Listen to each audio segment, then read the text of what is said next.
Сергію, приємно вас вітати в місті Чикаго, в університеті Чикаго, Дякую.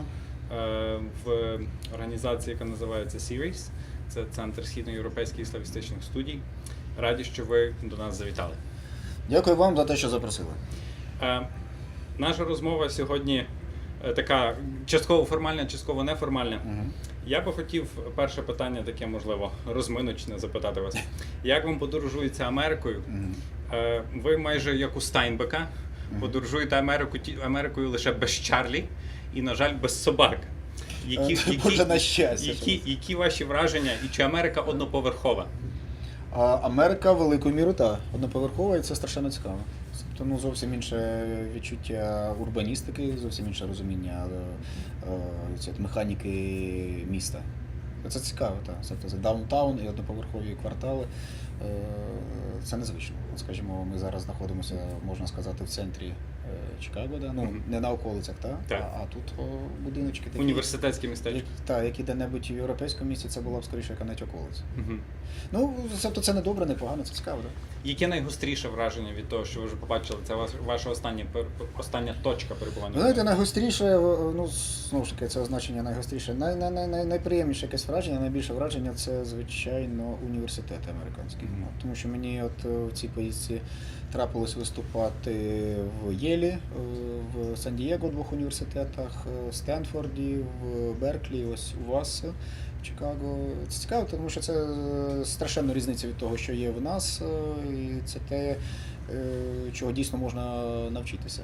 І мені здається, що загалом ви ж очевидно чудово розумієте, що українська система освіти, вона потребує якихось змін, вона потребує серйозного реформування, і власне питання в тому, як її реформувати, і на що орієнтуватися, куди рухатись. Мені здається, що якраз в цьому плані американська система освіти, система американських університетів може слугувати за один із прикладів. Насправді, це зовсім інша філософія. Я, звичайно, не так добре знаюся на специфіці, тому що я все-таки, як ви сказали, як герой Стайнбека. Приїхав, поїхав. Але навіть ті якісь такі побіжні враження, побіжне спілкування із викладачами, зі студентами, вони справляють враження. Зовсім інша філософія, інша філософія стосунків між викладачами і студентами, коли головним є все-таки не дисципліна, як в українській системі освіти, а отримання знань і виховання людини як особистості. Мені здається, це страшенно важливо. Чудово. Наша сьогоднішня розмова стосуватиметься вашої творчості, насамперед роману «Ворошиловград», який нещодавно вийшов в англійському перекладі. Але хотів би все-таки почати з музики. Давайте. Всі наші великі і вже подекуди не зовсім молоді поети, я трохи на вас посилаюся, цитую вас. До прикладу, такі як Юрій Андрухович з Креслер Імперіалом, або Юрій Іздрик з своїм драмтеатром, і, очевидно, Сергій Жадан теж прагнуть на сцену. Ви теж працюєте з панк-ска-гуртом, і музика дуже сильно промовисто фігурує у вашій творчості. У Депеш Моді є вишукано дотепна пародія біографії Дейва Гана, і ви там жартуєте, що в Україні його кликали Геханом. Чи, скажімо, як їбошить харківські хлопаки на концерті преподобного Джонсона, на молитві, на проповіді преподобного Джонсона і Джонсона. Чи у останньому вашому, не в останньому, правда, але в романі «Ворошиловград» є розповідь про історію джазу в Донецькому басейні, і також фігурує Чарлі Паркер. Розкажіть про музику у житті і творчості. Тема музики проходить червоною ниткою через битву. Насправді, якось завжди з 90-х років мав багатьох знайомих музикантів. Багато з ними спілкувався. Зокрема, це з чим пов'язано з тим, що я люблю музику. Я все життя слухаю музику, я її збираю, колекціоную, я, скажімо, колекціоную вініл. Відповідно, це старі записи, 60-ті, 70-ті, 80-ті роки. Така велика, хоча й дещо хаотична колекція. Тому завжди любив музику, завжди її слухав і завжди хотілося мати до цього якийсь стосунок. Оскільки музичних талантів я не маю, я не граю на жодному інструменті, то що я можу робити? Я можу писати якісь тексти, і можу якось кооперуватися з музикантами. Ми свій перший музичний проєкт робили з групою «Колекція», це такий харківський рок-гурт, якого вже немає. І це був кінець 90-х років, 97-98 рік, це 20 років тому. А після того ще були якісь проекти, було багато якихось випадків співпраці з музикантами, писав якісь тексти, робив якісь концерти, фестивалі. І ось 10 років тому ми почали працювати з собаками в космосі. У нас цього року ювілей, нам 10 років. Так. Ми за цей Вітаю. час. Ми за цей час записали 4 студійні альбоми. Ось зараз готуємося до ювілейного турне. І за місяць ми приїдемо в Нью-Йорк. Ми будемо в Нью-Йорку знаходитися цілий місяць, цілий червень. Будемо брати участь в виставі театральній. Ми із Ярою мистецькою Ваша групою співпраця з Верляною Ткачем. зробили театральну виставу за творами Павла Тичини. Тобто ми взяли за місце Night of Octave, додали туди нашої музики, нашої собаками музики, вийшов такий доволі несподіваний мікс. От ми його грали кілька разів в Україні, в різних містах. Нам здалося, що в принципі, якщо це перекласти, якщо це зіграти з американськими акторами, то це може бути цікаво і американському глядачеві. І от ми, власне, будемо грати в театрі Ля Мама цілий червень, у нас там 12 шоу. Подивимося, як на це відреагує американський глядач. Чудово, дуже цікаво. Загалом, знаєте, от якщо можна я продовжу. Насправді це ж тема страшенно цікава. От ви згадали Андруховича з його проектом Карбідо, та у нього теж надзвичайно цікава штука. Ви згадали Іздерка із драмтеатром. А насправді це ж значно ширша тема. Тут можна згадати Юрка Покальчука покійного із вогнями великого міста, і проект Віктора Неборака ще 90-х років, і співпраця, скажімо, Мертвого півня із поетами, з тим таки Андруховичем вони щось робили. І багато молодих поетів зараз теж щось роблять. Насправді це здорово, тому що це дає тобі якісь додаткові можливості висловлення, да? Це дає тобі значно більшу можливість інтонування. Тому що так чи інакше поетичний вечір він доволі обмежений от в плані інтонації. Власне. Все-таки є публіка, і ти щось можеш сказати, щось не можеш сказати, і ти маєш якось все-таки ти доволі обмежений. І тут раптом відкривається ще одна ніша, вона дуже широка, і це така ніша прямої дії, за допомогою якої справді можна проговорити, проартикулювати якісь дуже важливі Ну і речі. музика універсальна мова, яка не потребує перекладу. Та потребує, якщо це не симфонічна музика, або якщо це не джаз, якщо це рок-музика з текстами, якраз потребує. Гаразд. Але все одно мені здається, що за рахунок певної такої енергії, вона може бути більш доступною. Цікаво. Ворошиловград. Роман про повернення додому і про те, як життя часто насправді відбувається у дорозі. Роман також про братерство і дружбу, про землю, не у сенсі землі Панаса Мирного, а про сенс рідного краю. Та і про І таку міста, землю і про таку, теж. мабуть, теж. Але також про братів і про братків, про проблему рейдерства в Україні і про досить такі нагальні злободенні речі, які особливо в Україні 90-х і може і до деякої міри і в сучасній Україні відбувалися. Вам вдалося переплести ліризм зображення дому і рідного краю зі, здавалося б, дуже злободенною проблематикою мафії, корумпованості держави, прихматизації, віджимів і кримінальної такої східної України. Розкажіть щось. Я майже з усім згоден, що ви сказали, тематично. Да? Єдине, я не зовсім розумію, чому ви це співвідносите з 90-ми роками. Це книга про 10-ті роки, 2010-ті роки. Тобто події відбуваються ось уже в часи Януковича. Просто знову ж таки, це та Україна, яку ми собі часто якось не дуже добре уявляємо. Нам здається, що весь цей кримінал, і якийсь неконтрольований мафіозний тиск і якісь правопорушення, що все це залишилося в лихих 90-х. Насправді це зовсім не так, і до останнього часу все це мало місце не меншою мірою, ніж 90-х. Ось, тому це все-таки книга про часи трішки... Більш сучасні. Так, більш сучасні. А стосовно іншого, я би ще сказав, що ця книга про спробу витворити певну таку соціальну модель автономного захисту і автономної солідаризації. Великою мірою вона така анархістська вийшла, хоча там нема слова анархізм, і там не прописуються якісь політичні концепції, але в принципі той механізм, за допомогою якого громада намагається відстояти свої права, відстояти свої переконання, це є автономізм, це є, власне, така анархістська модель, коли люди організовуються на горизонтальних якихось засадах заради того, щоб відстояти свої переконання. Так. Не вдаючись до політики сильно, але якогось такого свого роду самопоміч. Я зараз без якогось політичного безперечно, партійного контексту. Тобто це з одного боку ніби така симпатична річ, яка в умовах, коли держава є максимально корумпованою, коли влада є корумпованою, коли, скажімо, правоохоронні органи теж не є чистими Дієві, та й дієвими. З'являються якісь альтернативні способи громадської самоорганізації. Це ніби добре, так? Коли люди організуються. З іншого боку, тут є велика небезпека в таких методах, яка полягає в тому, що насправді всі ці горизонтальні організації вони зациклені на собі. Тобто їхня дія і їхня зацікавленість, вона ж не поширюється на сусідню громаду. Це страшенна така локалізованість, коли людина визначає свої інтереси і межу своїх якихось життєвих інтенцій, то виключно там своїм районом, своїм селом, та своїм кварталом, своїм будинком. Це насправді така річ, яку завжди можна було помітити на Сході, саме на Донбасі. І до сьогодні. Коли вони говорять, моя батьківщина – це от мій квартал. От, все, що робиться в сусідньому кварталі, мене не стосується.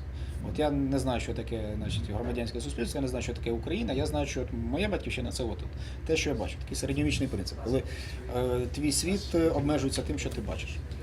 І це насправді не дуже здорова річ, тому що вона страшенно обмежує тебе в можливостях захиститися, і вона страшенно обмежує суспільство в цілому, тому що оця геттизація різних суспільних груп, вона ж допомагає, скажімо, координатору, умовно кажучи, да, тому хто керує, дуже сильно і дуже просто роздробити групи, розділити їх, атомізувати і відповідно антагонізувати.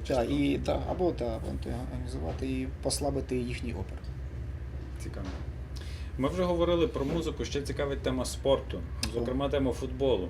У Депеш Моді суддя западліст, і металіст програє, собака Павло, якщо не помиляюся, вже давно це було, випадає з трибуни десь там на початку твору. Це мало пов'язано зі спортом. Його задосідали, то не відмінний атрибут спорту. А у Ворошиловграді відбувається, наче у Маркеса, якась така у стилі майже магічного реалізму гра у футбол.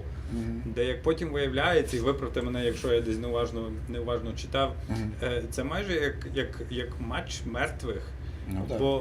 Бо з живих грає лише травмований, і з живих грає оповідач. Ну так, і люди травмований потім переходить на сторону мертвих. А всі ці люди фактично надзвичайно оригінальний хід. Мені просто аж дихання перехопило, коли оповідач все-таки бачить могили братів Балалаєшнікових і таке інше. Що спорт у вашому творчості? Спорт, важливе місце займає. Я навіть уклав 2 футбольні антології. Так. Напередодні Євро 2012, коли в Україні дуже актуалізувалася тема футболу, я як людина, яка страшенно любить футбол і все життя грав у футбол і цікавився ним, то власне уклав 2 антології. Одну в Україні, одну в Німеччині. Потім ми її переклали українською так само. Так. У нас навіть була збірна України по футболу серед письменників. Хто там грав? Там грали молоді письменники, журналісти. Тобто у нас без підставних ми намагалися грати. Було там кілька неписьменників, але в основному це були письменники. Чудово. За яку команду зараз вболіваєте? Металіст? На жаль. За металіст, звичайно. А виступає в якій лізі? Він в любительській лізі, він починає знизу. Це теж страшенно цікавий досвід, який є, я сподіваюся, стане такою славною героїчною сторінкою в історії харківського футболу. Оскільки наші попередні власники повели себе, м'яко кажучи, по-свинськи, і злили команду, фактично збанкрутувавши її, то Ультрас організувалися і створили нову команду за допомогою спонсорів. Команда називається «Металіст 1925». Так. І це команда, яка діє саме, це народна команда. Команда, яку підтримують вболівальники, команда, яку підтримують Ультрас. Вони почали з самого низу. Вони зараз грають. То друга чи це така? Я навіть не знаю, чи це друга, чи це взагалі якась аматорська майже така. Аматорська ліга, вони грають з якимись сільськими командами, але до них приходить по кілька тисяч людей на матч. І мені здається, це правильно, тому що люди, які люблять футбол, особливо Ультрас, вони ж всі виступають навіть не за старий футбол, вони виступають проти сьогоднішнього футболу. От є навіть таке гасло Ультрас проти модерного футболу. Тому що модерний футбол – це що? Це капітал. Якщо в тебе є гроші, ти можеш купити собі будь-якого гравця, ти можеш створити будь-яку команду, ти можеш виграти будь-що. І фактично тут вже важить не традиції, важить не взаємостосунки з болівальниками, важить не так атмосфера, важить гроші. Так? От є гроші, за гроші можна купити все. І тут з'являється такий зразок, коли команда з нуля починає своє сходження. Ясна річ, що всім хочеться, щоб в Харкові повернулися Єврокубки, щоб в Харкові відбувалися міжнародні матчі. Я думаю, що так і станеться, що рано чи пізно Металіст все-таки повернеться нагору, але доки він йде, мені здається, страшенно важливо його підтримувати. Зрозуміло. Хочу вас спитати про мову. Вчора ви виступали на заході, організованому українською громадою в Чикаго. Було запитання про суржик, правда? Воно кудись пішло не туди, в якісь означення, визначення, дефініції. Хотілося б скерувати це подібне питання у трохи продуктивніше русло. Деякі критики і колеги по Перу, зокрема такі як Коцарев, скажімо, закидають деколи вам русизми. Вони, очевидно, трапляються. Ну, мабуть. Я ж намагаюся дивитися на вашу мову з іншої перспективи частково, з іншої точки зору. І бачу, як вона деколи різниця. Тобто часами є надзвичайно лірична, надзвичайно витончено відшліфована літературна мова, а часами все-таки вона передає той місцевий колорит. Ну, все ж залежить від стилістичного завдання. Власне. Бо деколи читаючи, задаєшся питанням, якою мовою справді говорять герої. Так? І тоді складається враження, що трохи є перекладний аспект у вашій творчості. Тобто ви транслюєте те, що відбувається на східних теренах, транслюєте українською. І подекуди надзвичайно вишуканою, настільки вишуканою, що ти думаєш, так вони ж так би не сказали ніколи, але у Жадана так є. Ну, послухайте, да, це насправді серйозна тема. Тобто, одна річ, коли там колеги критикують за недоцільно вживані русизми, то і правильно критикують, все справедливо. Інша річ, якщо, знову ж таки, вживання тих чи інших якихось мовних пластів є стилістичне якесь завдання. Ну, тоді тут треба керуватися не питанням, скажімо, питанням реалістичності, а скоріше питанням художньої задачі. Художньої задачі, яка ставиться. Да? А стосовно мови, насправді ви ж розумієте, що це, мабуть, найбільший виклик і найбільша проблема української прози. Те, що часто доводиться описувати не україномовні середовища, не україномовні групи, але при цьому ти намагаєшся про це писати українською мовою. І в багатьох випадках українська проза не справляється з цим завданням.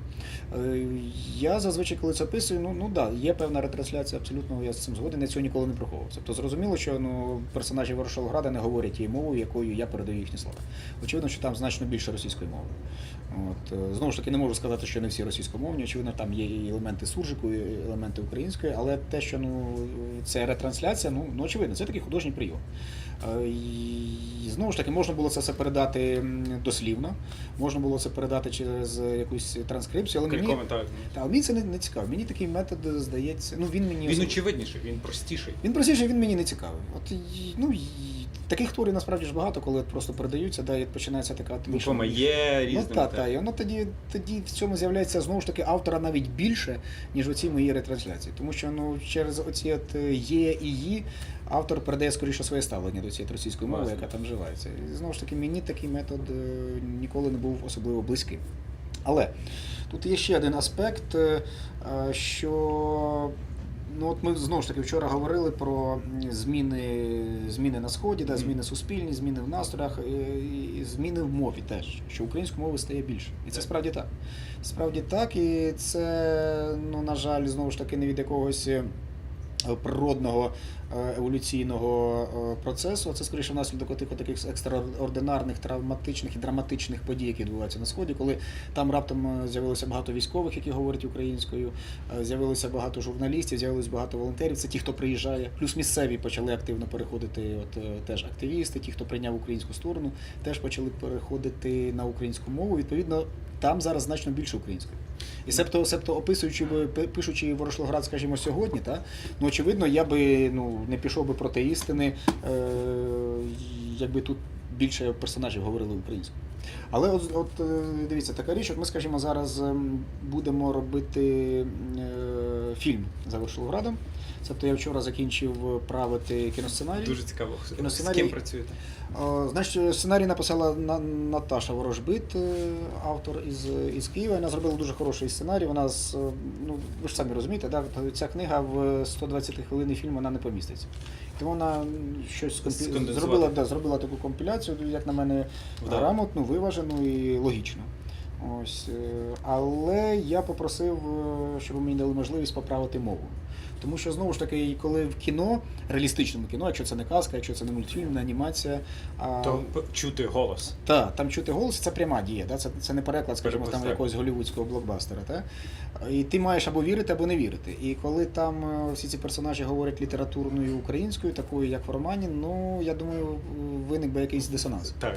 Когнітивний дисонанс. І тому ми мусили прийняти якесь рішення, ми мусили знайти якусь точку порозуміння в цьому плані, і ми дійшли до того, що в нас герої говорять різними мовами. Це, як на мене, це можливий варіант. Тому що от головний герой Герман, він же працює на політичну силу, він працює в такій більш гуманітарній сфері, в нього вища гуманітарна освіта, і він, оскільки працює там на певного кандидата, якого можна умовно назвати там демократом чи кандидатом-патріотом, то не дивно, що він говорить українською мовою. Власне. Для нього це, можливо, і не його рідна повсякденна мова, але в публічному просторі він намагається нею говорити. І він у нас україномовний. А натомість, повертаючись в це маленьке містечко, він стикається з різними носіями різних мов. Хтось із ним говорить російською, хтось із ним намагається перейти на його мову і так ковзається суржиком.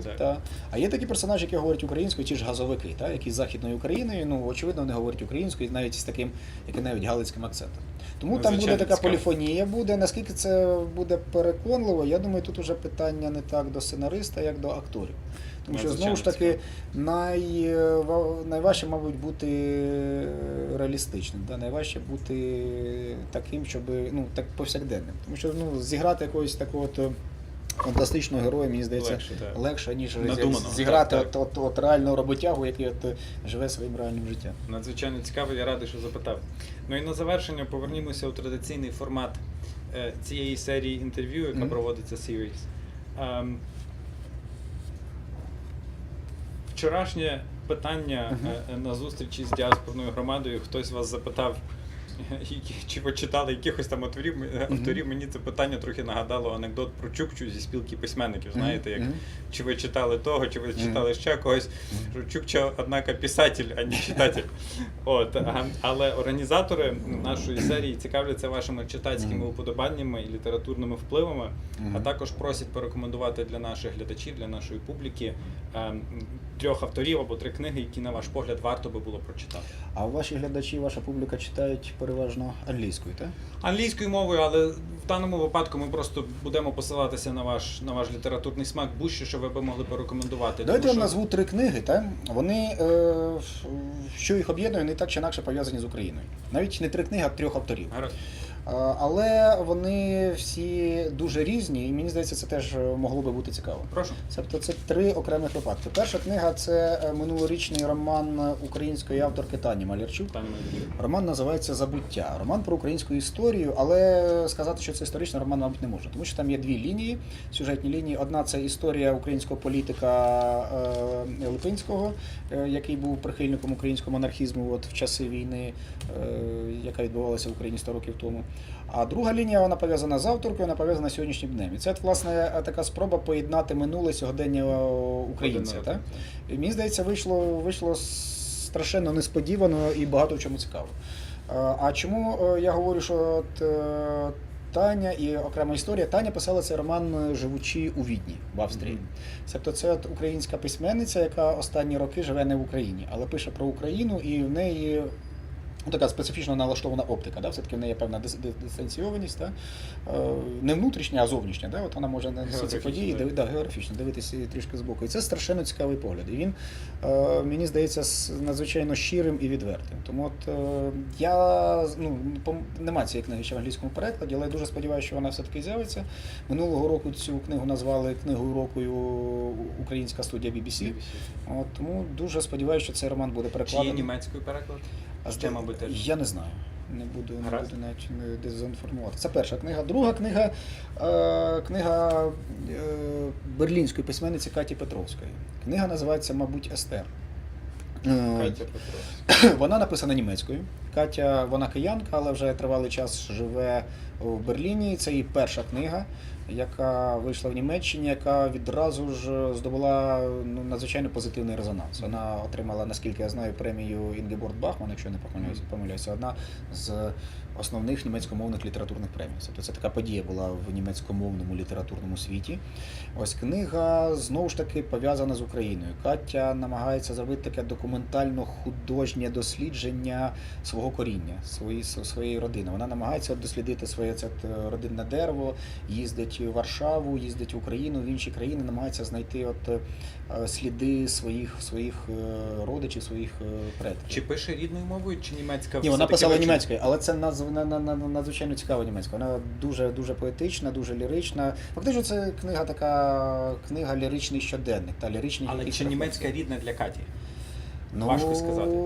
Ні, вона, наскільки я розумію, все-таки емігрувала, але вона перейшла на німецьку, для неї німецька сьогодні не є просто іноземною мовою. Бо є дуже багато письменників, Макін і інші, до речі, в Німеччині, які пишуть, або в Франції, які пишуть не рідними мовами, але пишуть мовами. Кундеру можна згадати, і можна згадати багатьох дуже. Так, можна Набокова згадати, можна згадати сотні письменників. От, власне, це такий зразок, і там страшенно цікаво, воно тематично цікаво, тому що це от історія єврейської родини, яка була фактично розпорошена цілою Європою, яка власне жила в оцей страшний для євреїв 20 вік, 20 століття. І от вона намагається про це говорити з якимось болем, з якоюсь ніжністю, з якоюсь любов'ю, вона все це збирає. І книга доволі болюча, але разом з тим вона страшенно лірична. Тобто це не якесь документальне свідчення, скажімо, злочинів проти євреїв, це все-таки трішки більше, трішки ширший контекст. Вона намагається щось зрозуміти для себе, щось для себе згадати, щось віднайти. Англійською мовою, знову ж таки, я не знаю, чи ця книга є, але є фантастичний переклад українською мовою, який зробив Юрко Прохасько. Тобто книга звучить українською страшенно органічно. А третій автор, у нього інша історія, але він теж пов'язаний з Україною, це американський історик Тімоті Снайдер. Як на мене, людина, яка робить страшенно багато для того, щоб Україна в світі, зокрема в науковому світі, отримала свій голос. Ви мусили зустрічатися у Єйлі. Ми зараз з ним бачились, так. Ми взагалі з Тімоті, з його родиною в таких хороших дружніх стосунках. Страшенно його поважаю. Мені здається, він справді дуже багато робить. Він колись прилітав до Едмонтона з доповіддю такою про Василя Вишиваного. Власне, так. Я зараз читаю цю його книгу про Василя Вишиваного «Червоний князь». Ну, по-перше, мені страшенно подобається, як це написано. Це історична книга, яку ти читаєш як детектив. А по-друге, для мене ця вся історія має продовження, це трішки так відходячи від вашого питання. Ми зараз в Харкові, в Харківській опері, хочемо зробити, власне, оперну постановку про Василя Вишиваного. Це має бути опера з балетом, з хором, з оркестром, з історичними персонажами. Мені здається, це страшенно може вийти цікаво. Це, по-перше, буде несподівано, тому що до такого ніхто не звертається. І формат опери. І формат опери. Ну, очевидно, це має бути не класична опера, все-таки це має бути якийсь модерний режисер і модерний композитор. І сам сюжет. От саме цього монарха, який розривався між монархією і лівою ідеєю, який розривався між вірністю родині і вірністю народу, який обрав для себе нову ідентичність. Це ж, по-перше, страшенно якісь актуальні речі для сьогоднішньої України, коли дуже багато громадян України раптом в них починаються якісь трансформації їхньої самоідентичності, коли вони для себе справді обирають Україну як певний світ, як певний космос, як певний спосіб думання. І страшенно цікаво, що це багато хто думає, що це вперше. Насправді це не вперше. 100 років тому було те саме. Дуже багато громадян Російської імперії, Австро-Угорської імперії, інших якихось державних утворень обрали для себе Україну. Обрали для себе цю омріяну Україну, намагалися її реалізувати в цьому живому житті. Тому, власне, я зараз читаю Тімоті Снайдера, його книгу, власне, використовую як матеріал. Але рекомендую її не лише цьому, хоча і цьому і через цієї причини так само. Загалом, мені здається, він дуже добре бачить такі комплекси і травми української історії. Це стосується і репресій ХХ століття, це стосується і, знову ж таки, історії Голокосту в українському контексті, і інших якихось проблем. І я знаю, зараз у нього вийшла нова книга, яка називається «Про тиранію». І він там, власне, говорить звертається до американців в контексті перемоги на останніх виборах президента Трампа. От він, власне, говорить в термінах опору американців американського суспільства опору тиранії, опору диктатурі. І цікаво, як він там намагається використати український контекст, український досвід українського суспільства, яке 3 роки тому, власне, повстало проти тиранії, повстало проти диктатури. Надзвичайно цікаво. От, Сергій, власне, три таких письменника, які живуть, всі троє живуть не в Україні, але були би цікаві для американської мені аудиторії. здається, да, вони з одного боку страшенно пов'язані, безпосередньо пов'язані з Україною. По-друге, мені здається, їхні голоси вони є доволі універсальними, щоб могли бути зрозумілими не лише українцям. Сергію, щиро дякую вам за інтерв'ю. Дякую вам. Спасибі.